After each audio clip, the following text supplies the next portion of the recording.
तुर्की से चिढ़ा इजराइल। इस रिपोर्ट के अंदर कुछ बड़े अपडेट आपको देने वाला हूं, जान लीजिए। ईरान का भी अपडेट दूंगा, लेकिन इंटरनेशनल मीडिया पर, या यूं कहूं अमेरिकी टीवी चैनल पर नेतन्याहू बैठकर मांग कर रहा है कि अमेरिका तुर्की को F-35 न दे। अगर मिल जाता है F-35 तुर्की को, तो यह हमारे इलाके की सिक्योरिटी के लिए बड़ा खतरा होगा, क्योंकि जेरूशलम दूसरे इलाकों पर तुर्की कब्जा करने की बात करता है। और अगर तुर्की को फाइटर जेट मिल जाते हैं F-35, तो इलाके में जो हमारा एयर सिक्योरिटी है वो कमज़ोर पड़ जाएगा। और ये क्लियर कह रहा है नेतन्याहू कि हमारी ताकत इलाके में कमज़ोर होगी, इलाके में जो पावर है वो डिसबैलेंस हो जाएगी। पावर किसके पास जाएगी? तुर्की के पास जाएगी। तो तुर्की का डर नेतन्याहू दिखा रहा है। उधर तेहरान टाइम्स ने छापा है, लार्जेस्ट फ्यूनरल इन हिस्ट्री, इतिहास का सबसे बड़ा फ्यूनरल। ईरान में बड़े हादसे को इंटरनल सिक्योरिटी ने रोका है, बड़ी कामयाबी मिली है। 2 ऐसे लोगों को ईरान ने गिरफ्तार किया है जो ईरान के अंदर ही बम लगाने की कोशिश कर रहे थे। ईरान के अंदर जो भारी गुस्सा देखा गया है, ये देख लीजिए, ट्रंप के खिलाफ देखा गया है।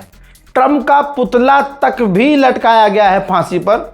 सिर्फ नारेबाजी नहीं, सिर्फ पोस्टरबाजी नहीं, जिस ट्रंप का पुतला है उसको फांसी पर लटकाया गया है। रॉयटर्स अखबार ने लिखा है कि ईरान ने जो सबसे बड़ा फ्यूनरल करके दिखा दिया है, इसके जरिए ईरान ने अपनी रीजन ऑर्डर दिखाई है, अपने इलाके में ताकत दिखाई है। इसी के साथ फाइनेंशियल टाइम्स ने बताया है, छापा है कि मिलियंस ऑफ लोगों ने ईरान में खामनाई के जनाजे में शामिल हुए हैं, हाजिरी दी है। खामनाई और खामनाई के परिवार वालों जो साथ में शहीद हुए खामनाई के, उनकी हाई क्वालिटी विजुअल्स मैं आपको एक और दिखाना चाहूँगा। जनाजे का ये मंजर देखिए।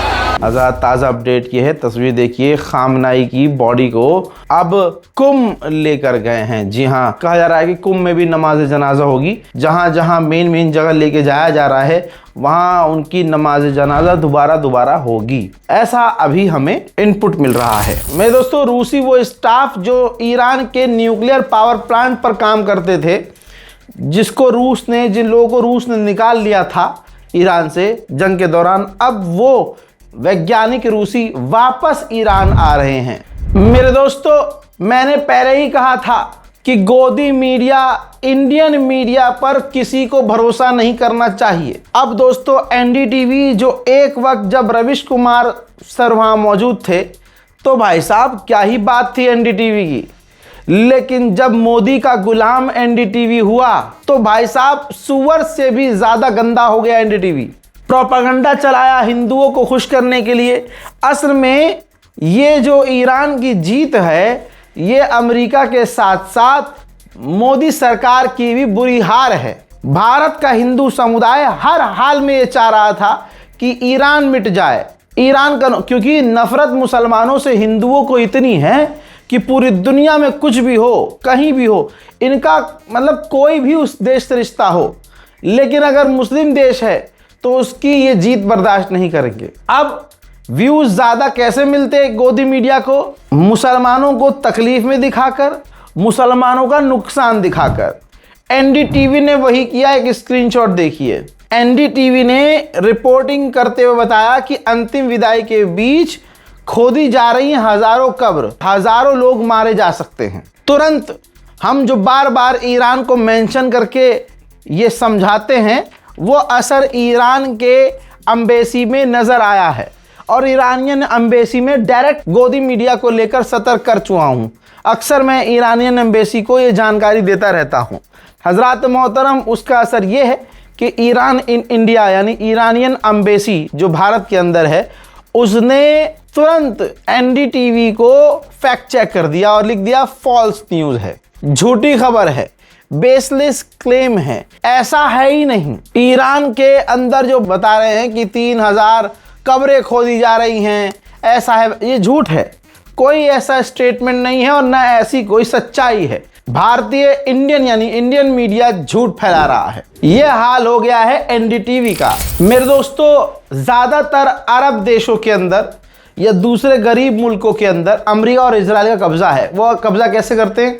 जो जोलानी है वो अमेरिका और इजराइल का गुलाम है, भले ही उसकी इजराइल से नहीं बनती, लेकिन सीरिया पर कब्जा करने में जोलानी का फुल सपोर्ट इजराइल और अमेरिका का था। आज भी खुद सीरिया के अंदर इजराइल कब्जा कर रहा है और कर चुका है, लेकिन जोलानी बोल नहीं सकता कुछ क्योंकि अमेरिका का गुलाम है। ऐसे लेबनान में लेबनान की सरकार, लेबनान का राष्ट्रपति अमेरिका का पूरा गुलाम है, कुछ कर नहीं सकता, लेकिन हिजबुल्लाह वहाँ मौजूद है और वो इजराइल और अमेरिका को बर्दाश्त नहीं करता, वो अपनी सरकार चला रहा है। ठीक ऐसे ही यमन के अंदर जो यमन की सरकार है वो अरब और अमेरिका की गुलाम है।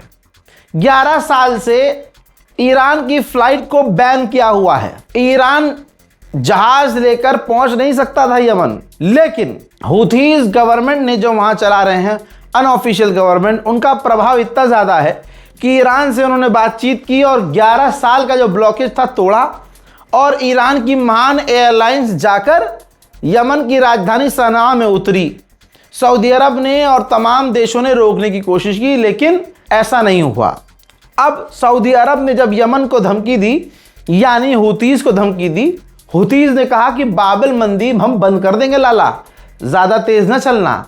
अब जाकर यमन की खुद की आधिकारिक सरकार जो अमेरिका की गुलाम है, उसने कहा है कि इंटरनेशनल कम्युनिटी को और दूसरे देशों को ईरान से जो फ्लाइट आई है और अब आना शुरू हुई है हमारे मुल्क में, इसे रोकना चाहिए। उधर में दोस्तों, एक लंबे समय के बाद जापान ने ऐलान किया है कि ईरान से बातचीत करने के बाद हमारे 10 टैंक स्ट्रेट ऑफ हॉर्मुज़ से गुजरे हैं। उधर इराक के अंदर जो ईरानी लड़ाके हैं, जिन्हें आप ईरान के प्रॉक्सीज कह सकते हैं, उन्होंने दिखाया है कि उनके पास क्रूज मिसाइलें हैं। जी हाँ, कोई छोटे मोटे हथियार नहीं, खतरनाक हथियार ईरान ने अपने प्रॉक्सीज को भी दिए हुए हैं। अमेरिका में जो इजराइल का एम्बेसडर है, उसने कहा है ईरान और अमेरिका की डील अलग है और लेबनान की और हमारी डील अलग है। और मैं उम्मीद करता हूं कि अमेरिका ने जो ईरान के साथ डील की है, उसके अंदर ईरान की मिसाइल पावर को भी कम करने का पॉइंट रखा गया हो। ईरान के डिफेंस मिनिस्ट्री के स्पोक पर्सन ने कहा कि इजराइल पूरे इलाके के लिए खतरा है। Any country that would like to have a successful defensive capabilities, its capabilities is as same as the degree it can foil and contain threats and have a kind of deterrence for itself. To boost our own deterrence based on the threats we should be. Iran के parliament speaker ने कहा है कि खुदा शाहिद है, हमारी ज़मीन पर जिन लोगों ने हमला किया, हमारे इमाम को जिसने शहीद किया, उनको हम बख्शेंगे नहीं और उनसे बदला ज़रूर लिया जाएगा। 20 मिलियन से ज़्यादा ईरान में लोग इकट्ठा हुए। मैंने कल ही और परसों ही कह दिया था कि ये भीड़ देखकर नेतन्याहू को नींद नहीं आ रही और ट्रंप परेशान है। अमरीकी चैनल पर नेतन्याहू को आना पड़ा और कहना पड़ा कि वहाँ जो ज़्यादातर जो लोग हैं, 90 मिलियन लोग, उनमें से 80% लोग रिजीम से नफ़रत करते हैं, वहाँ की सरकार से नफ़रत करते हैं, लेकिन कुछ प्रतिशत 20% लोग हमारे ख़िलाफ़ सड़कों पर हैं और ट्रंप और मेरे ख़िलाफ़ नारेबाजी कर रहे हैं। पिछले 3 दिनों में स्ट्रेट ऑफ हॉर्मुज़ से 100 से ज़्यादा टैंकर गुजरे हैं और ज़्यादातर अब टैंकों ने ईरान के दिए गए रास्तों को अपनाया है। उधर जर्मनी की सरकार ने, जर्मनी की इकोनॉमी मिनिस्टर ने बहुत तगड़ा बयान दिया है और ट्रंप के मुंह को लाल कर दिया है। कहा है प्रेस कॉन्फ्रेंस करते हुए कि डोनाल्ड ट्रंप की इस फालतू की जंग ने हमारी इकोनॉमी को गिरा दिया है, हमारी इकोनॉमी आधी गिर गई है और ट्रंप की इस बेफालतू जंग ने हमारा मोटा नुकसान किया है। इजराइल का डिफेंस मिनिस्टर कह रहा है कि कोई भी ईरानी लीडर अगर हमें नुकसान पहुंचाने की कोशिश करेगा तो उसका अंजाम भी खामनाई जैसा होगा। हज़रत डरा हुआ है बेचारा। उधर जर्मनी का आप देखिए खेल। जर्मनी ने मांग की है पैसा दे ईरान, हमें पैसा दे। स्ट्रेट ऑफ हॉर्मुज़ में ईरान ने जो बम बिछाए हैं उनको साफ करने के लिए हम साफ करेंगे, आप पैसा दीजिए। गुलाबी सुअर फिर अपनी औकात पर आया है और कहा है कि 91 मिलियन लोग ईरान में हैं, हम जब चाहे जो चाहे कर सकते हैं, बमबारी करके उनके ब्रिज तबाह कर सकते हैं। हमने ईरान के अंदर एक मकसद से घुसपैठ की थी और हम फिर कर सकते हैं। ईरान का यूरेनियम हम खुद अंदर घुस के तबाह कर सकते हैं। हमें काफी जीत मिली है, हमने ईरान को कमजोर किया है। ईरान राजी हो गया है कि वो न्यूक्लियर वेपन नहीं बनाएंगे और उनका हाईली एनरिच यूरेनियम हम ले लेंगे। वो दूसरी तरफ लेबनान के ऊपर इजराइल ने फिर से हमला किया जिसमें लेबनान में 4 लोग शहीद हुए। इजराइल के आतंकी हमलों में आपको एक लड़की नजर आ रही है, ये लेबनान के स्कूल में प्रिंसिपल थी। इजराइल के आतंकी हमलों में ये मारी गई हैं। 90,000 घरों को साउथर्न लेबनान में इजराइल ने तबाह कर दिया है। मेरे दोस्तों, आखिरकार 20 साल बाद हमास ने गाजा के अंदर अपनी सरकार को डिसॉल्व खत्म कर दिया है, क्योंकि यही एग्रीमेंट में था। अब इसके बाद इंटरनेशनल कम्युनिटीज को हमास गाजा को सौंप देगा। गाजा में मौत के आंकड़े 73,000 से ऊपर पहुंच चुके हैं ऑफिशियल, और अनऑफिशियल की बात करें तो लाख से ज्यादा शहादतें गाजा में हो चुकी हैं। नेतन्याहू ने कहा है कि जेरूशलम हमारी राजधानी है, कैपिटल है, इसको हम दोबारा नहीं तोड़ने देंगे। इजराइल ने गाजा के अंदर भी बमबारी की है जिसमें 2 फिलिस्तीनियों की शहादत हुई है।